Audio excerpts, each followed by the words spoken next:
The second you hear the word party, your brain starts calculating the perfect excuse. You aren't sad. You aren't anxious. You just want to go home, lock the door, and sit in absolute silence. For decades, society told you this was a defect. They called you antisocial or depressed, acting like your desire for solitude was a symptom of a broken mind. But they were wrong. You aren't broken. You are built differently. This isn't a personality quirk. It is a biological imperative that history has completely misunderstood. We need to look at the data, because the game changed in 2016. That is when researchers at the University of Buffalo finally cracked the code and coined a term that validates your entire existence: unsociability. This is crucial. Unsociability is not being antisocial, which is hostile and destructive. It is not avoidant, which is driven by the fear of rejection. Unsociability is the non-fearful, calm, and confident preference for one's own company. It is a choice, not a reaction. But why do you choose it? Why does a crowded room feel like a war zone, while an empty apartment feels like a cathedral? The answer lies in your hardware. We have to talk about your dopamine receptors. Imagine social interaction is a spicy meal. An extrovert has a dopamine system with incredibly low sensitivity. They are spice blind. To feel anything, to feel that buzz of reward, they need the whole jalapeno. They need loud music, shouting voices, and constant stimulation just to feel normal. You are the opposite. Your dopamine system is highly sensitive. You don't need the jalapeno. You need a single red pepper flake. That one conversation at the coffee shop, that was your flake. That brief chat with a coworker, that was enough. When you are forced to endure the whole jalapeno of a party, you aren't having fun. You are chemically overdosing on stimulation. Your brain is screaming because it is already full.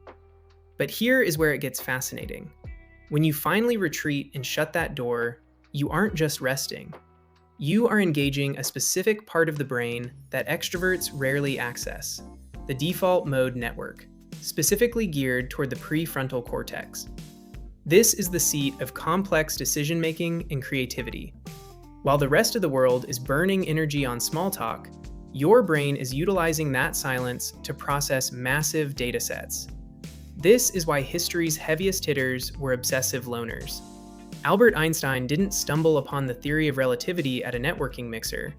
He found it in aggressive isolation. Isaac Newton literally locked himself in his room for a year to invent calculus. Virginia Woolf argued that a woman cannot write without a room of her own. Maya Angelou went even further. She would rent a hotel room, remove all the art from the walls, and lie on the bed with a bottle of sherry and a notepad, refusing to let the maids enter. They weren't hiding from the world. They were protecting the environment required for their brains to function at maximum capacity. Solitude is not an absence of energy. It is a redirection of it. You are taking the processing power that most people waste on reading facial expressions and navigating social hierarchies, and you are pointing it inward. However, before you celebrate this as a superpower, we have to pump the brakes. There is a dark side to this wiring that you are probably ignoring. While unsociability is healthy, it walks a razor-thin line with something dangerous. You might think you are Einstein in this study, but you need to ask yourself one incredibly uncomfortable question. Are you staying home because you are recharging your creativity? Or are you staying home because you are hiding from reality? You have to ask yourself the uncomfortable question right now. Are you choosing solitude, or are you just using it as body armor? There is a massive, jagged line between enjoying your own company and hiding in a bunker because human connection feels like walking on broken glass. This isn't just about being an introvert. It goes deeper. Psychologist Abraham Maslow, the guy with the pyramid, made a critical distinction that most people ignore. He argued that healthy solitude comes from a place of emotional abundance, not scarcity. It is the difference between running toward yourself versus running away from everyone else. If your solitude is a reaction to fear, If you are sitting in your room right now solely to avoid the risk of rejection or awkwardness, that is not independence. That is a survival mechanism. That is a wound disguised as a lifestyle. But if you are there because you genuinely enjoy the architecture of your own mind, that is power. That is what Maslow called self-actualization. You are not empty. You are overflowing. But try telling that to modern society. We are brainwashed from birth with this toxic, romanticized narrative that we are incomplete. Think about the language we use. We are told to look for our other half. We are treated like broken Lego pieces, desperately scouring the floor for the one specific brick that snaps onto us to make a functional structure. It is a lie that breeds desperation. It convinces you that until you are paired up, you are waiting in the lobby of your own life. But the people who truly master the art of being alone view themselves as the whole set already. They aren't looking for a missing piece. They are looking for a teammate. And if they don't find one, the game still goes on. This isn't just philosophical fluff. We have the hard data to back it up. Look at the work of Dr. Bella DePaulo from the University of California, Santa Barbara. She has spent decades dismantling the stereotype of the lonely, miserable, single person. Her research found something that completely breaks the social script. People who embrace solitude are actually more likely to support their parents, help their siblings, and maintain long-term friendships than their married counterparts. It turns out that when people couple up, they tend to insularize. They shrink their world down to just two people. They build a little wall around their relationship. But the autonomous individual, they don't have that wall. They are the ones weaving the fabric of the community. They are not isolated. They are connected by choice, not by codependency. They interact with the world from a position of strength because they know they can retreat to their sanctuary whenever they want, not because they are trapped there. Yet, despite the data, despite the psychological freedom, the Western world still looks at a person sitting alone at a restaurant and thinks, "Oh, that's sad." We pathologize independence. We treat it like a malfunction. But here is the kicker.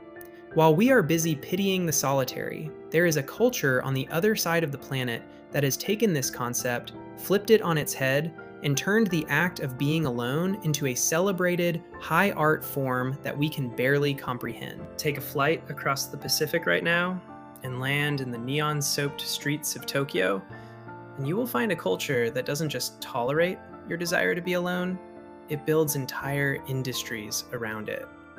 This is the concept of Hitori. Look at the architecture of their dining. In the West, a restaurant is a stage where you perform social adequacy. But walk into an Ichiran ramen shop in Shibuya, you aren't greeted by a maitre d' scanning for your friends. You press a button on a vending machine.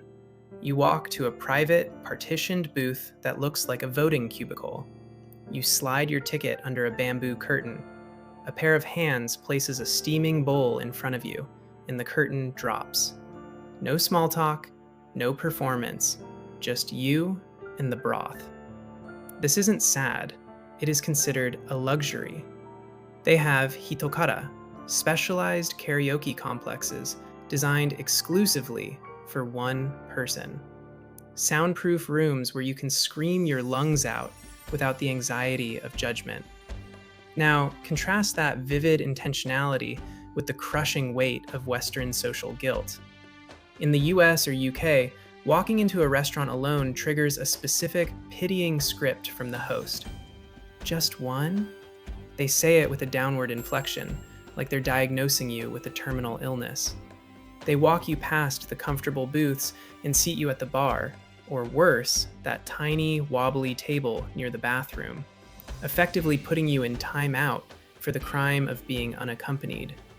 This external pressure creates an internal narrative that you are broken, unloved, or socially defective.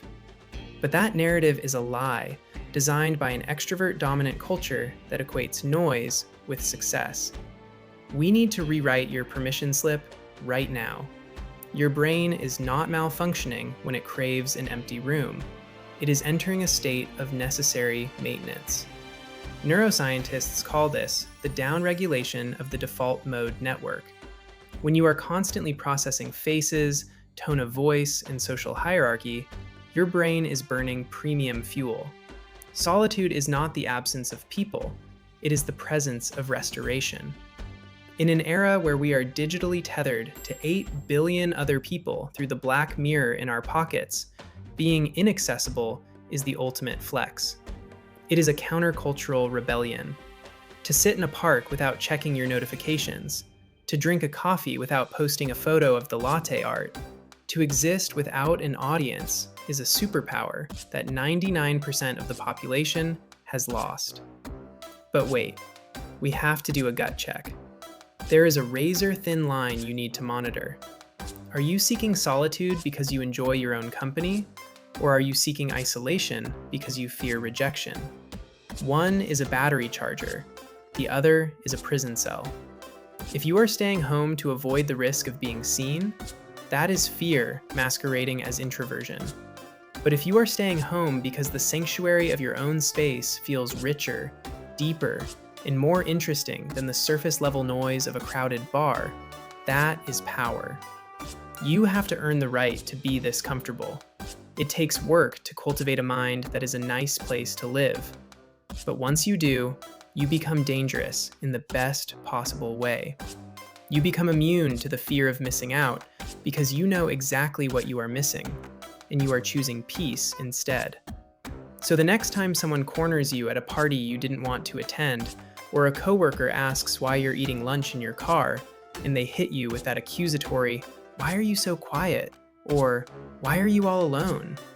You don't need to apologize. You don't need to make up an excuse about being tired or having a headache. You look them dead in the eye with zero hesitation, and you deliver the only answer that matters. Because I like myself. And if you want to understand exactly how your specific brain type processes stimulation and why your battery drains faster than theirs, you need to click this video right here on the left, or this breakdown on the right on how to design a daily routine that protects your energy. Click one of them now, and I'll see you there.